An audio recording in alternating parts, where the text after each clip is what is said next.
In this tutorial I will show you how to create an implement in the Web Planner. So the first thing you do is you pick your field, and when you pick your field you can see this green marker.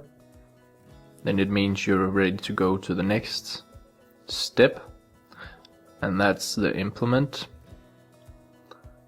Then you go add new implement.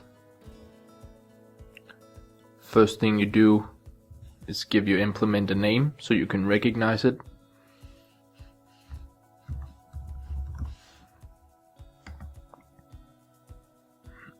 Then you choose the type of the implement.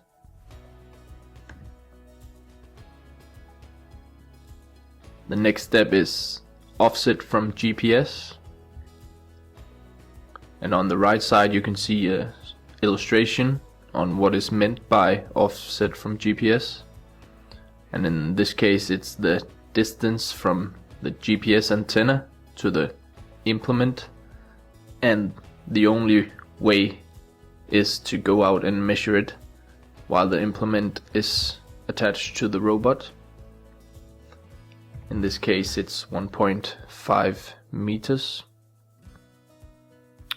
Speed. This is where you pick the speed for the roboti. Non-working speed. That's when the roboti is not operating.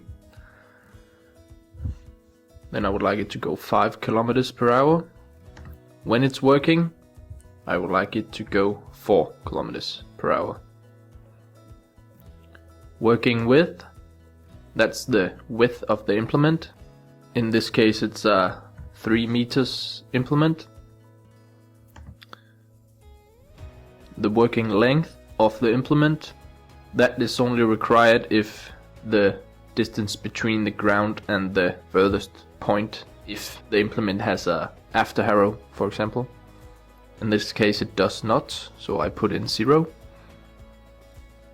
Then I put in the hitch height, how deep I want it to go in the ground. Otherwise I can put it to floating height, which means it follows the ground.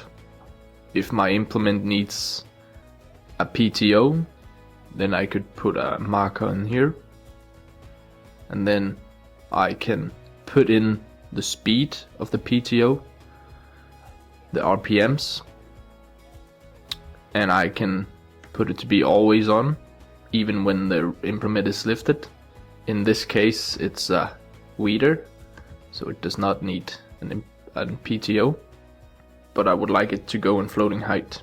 Then when you walk through your settings and everything is okay, you press create implement. And now all the created implement can be found under this list. And I made a weeder, and now the weeder is here. When it's green, then you have picked that implement and you're ready to go to the next step.